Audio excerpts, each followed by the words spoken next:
Hello, I've now reached Ardingly Reservoir in the rain, and I thought this was a good opportunity to say a few words about water, because it's something that we all take so much for granted.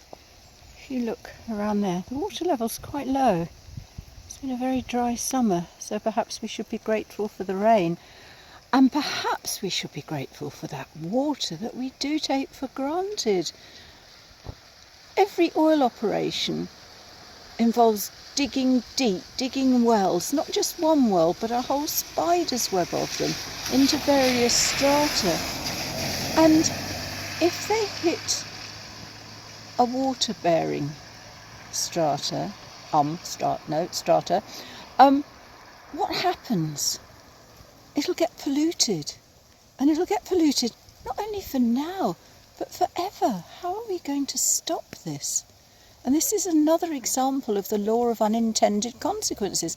I mean, I'm sure oil companies don't set out to pollute water supplies, but if it happens, they can't do anything about it. It's too far down in the ground. And if you want an example of how oil exploration, oil drilling has altered people's lives because of medical considerations, just look on websites about drilling in the United States. It's awful, and we do have a lot to take for granted. Let's treasure it. Let's protect our water. And it's another reason to stand up against oil drilling anywhere in the world. Thank you. And while I've stopped here, I thought you might enjoy the scenery of Ardingly Reservoir. I'm standing on the causeway, and there's the sailing club in the far distance. You might catch a few birds flying by. But I thought I'd say a few words about Angus Energy, who are the oil company who've just put in another planning application for taking oil from Balcombe, Balcombe. Do object if you can. Now, I have memories of Angus from Brockham days. I was a very early activist in those days, and a particular person set up a camp there to supervise and keep a good eye 24/7 on what Angus were up to. And pretty soon he and others became convinced that Angus was drilling an illegal sidetrack well. They'd had planning permission for one well going straight down, or one well, and they were digging another. And we challenged them. We spoke to Surrey County Council, and they said, no, they're not. They don't have permission. They won't do it. And Brockham Oil Watch sent out Freedom of Information requests to find out what was really going on. They discovered 2 letters that Surrey County Council had sent to Angus expressly forbidding any sidetrack wells. And yet Angus went ahead and did it. And of course it got discovered, and Surrey County Council acted against them, though not vigorously enough. But the point is, what can you do once it's dug? It's dug. It's a horrible thing.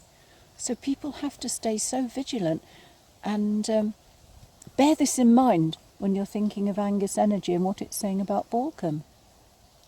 There's no 24/7 supervision of what's happening there. We have to be alert. We have to be aware of what oil companies are getting up to. Well, this is Balcombe Lake in the rain. The weather has set in again. Woo! And it's windy as well.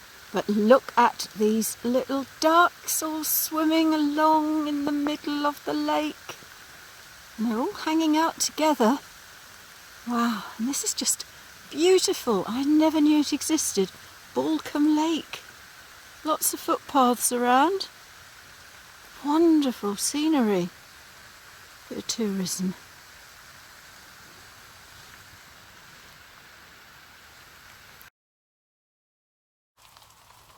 There's a little story about my life that I'd like to share with you. Lots of people yesterday evening saying, "Oh, are you still walking tomorrow? Oh, really worried." Oh, and it was so lovely of people to be so concerned. But when I was about 14, and my sister was 17. We lived in Hong Kong, and they get typhoons quite regularly. And there was one heading our way that was called Typhoon Wanda. It's a long time ago, I'm not doing the maths here. And it was a signal 3 heading, we'd get some of the side effects of it, but not many. But we had to stay in, and Val, my sister, and I got very bored, and we thought we'd like to go out down to the harbour to see the boats heading out and what was going on there. So Mum and Dad said, OK, fine, and off we went. And we reached the harbour, and there was panic there, and everybody scurrying around. There were only about 3 buses left at the terminus, and all the others were sort of getting off somewhere else and not taking any passengers. And, what was going on? And they said, the typhoon's changed direction, and it is going to come directly for Hong Kong. Oh my God, that was not good news. So we thought, we'd better go home, really. And home was sort of about a 20-minute bus ride away. So there was one bus that was going roughly in our direction, and loads of people getting on. No one was going upstairs. But Val and I thought, OK, we'll go upstairs, and we sat at the back. And the bus went along, and the wind was really strong by then, loads of rain and stuff clattering about all over the place. And suddenly there was a huge clash, a clum, bang, bang, wallop on the roof of the bus. And a load of scaffolding, bamboo scaffolding, had fallen from a building and fallen all across the bus, and one piece had actually gone through the roof at the front of the bus. So if we'd been sitting there, I wouldn't be here now talking to you. So the bus stopped, we all had to get out, and Val and I had this horrendous, it was about 40-minute walk home through all this weather, and also scaffolding was falling, and steel hoardings were clattering down, and pots and things were falling off people's balconies. So in the end we just walked down the middle of the road. It seemed safer that way. And by the time we got home we were absolutely drenched. And Mum and Dad were quite worried. I mean, they'd spent their time taping up the windows because you had to do that, and no double glazing. But the other thought of it is the ordinary people of Hong Kong, people living in shacks, Sha Tin, if you know Hong Kong now, it's just a huge blot of great big skyscrapers. In those days it was a little fishing village with shanties, and it was wrecked, it was demolished, and all the boats were ruined. And what effect did that have on their lives? And how horrible to sit there in your little wooden shack, just hearing the wind and the rain coming through, and thinking, are we actually going to survive this? And that's what people are facing increasingly nowadays with the climate change and all that's bringing. So what we're doing is very important. That's all for the moment. Oh, well, the rain stopped about half an hour ago. It's starting up again, so that was my lunch break. But I was also thinking, as I walked, as I pondered, about burnout. And people have said to me, why are you doing this? And I have been on walks before, but nothing as long as this. And I was a bit worried as to how I'd last out, I must admit. And now I am weary, but still inspired and enthused by the magnificent sun we're raising. Thank you, everyone. And all that hope and love that I've been shown on the way by people. But this is something that I can do, and it's so easy to feel burnt out and to feel, I can't do anything, I can't achieve anything. And I was thinking, what can one do about this? And the answer is really, really simple. It's have a little diary, and in your diary each day write down what you've done about the climate emergency, about your particular area of activism.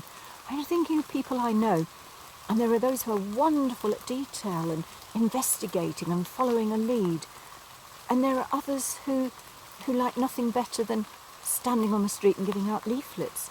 We have a fortnightly meditation in Dorking for Extinction Rebellion, and that is glorious. and we have our tree man who plants trees. And we all have our gifts, and do what you're good at, do what inspires you, and don't feel, it's like education where everybody tries to do everything. But you can't teach a giraffe to swim, and you can't teach, I was trying to think of some other example then. I don't know whether giraffes actually swim. Anyway, well, how about you can't teach a hippo to climb trees, and we're all good at different things, so celebrate what you're good at, and just think, like this walk, all these steps that I'm doing, every little step in itself is tiny, but look what it's added up to. I'm heading for 100 miles here. Wow. And it's only done by boom, boom, boom, boom, boom. And that makes me think it's really settling in now. So I'm going to pack up my lunch things and stop chatting and go. Speak soon. I'm very close to Worth Abbey now, probably an hour and a half left of my walk on the final full day, and I just thought I'd share this beautiful stream with you. The lovely noises, sounds.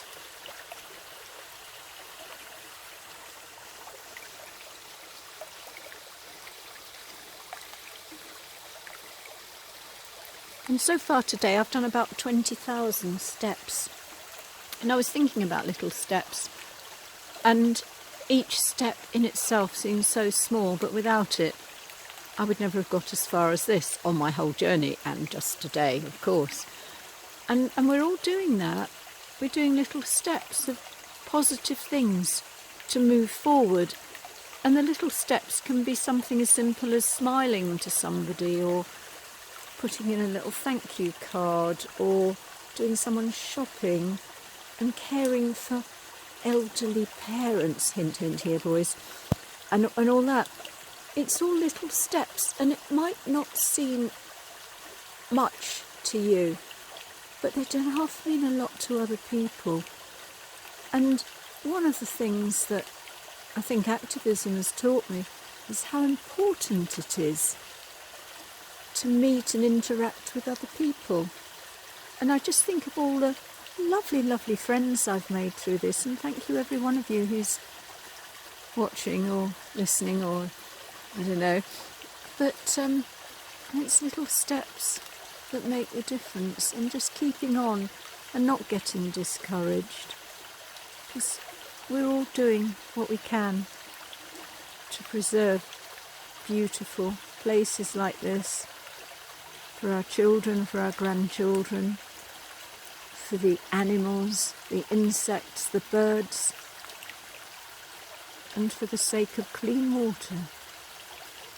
Although it does look a bit muddy, I must admit.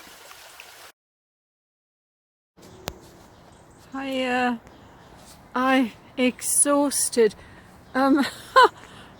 Yeah, it's now about 6 and I set off at 9:30, and I've done over 32,000 steps, and this was going to be my short day, but I don't know, it was just lovely and rainy and muddy and hard work, but I'm here now.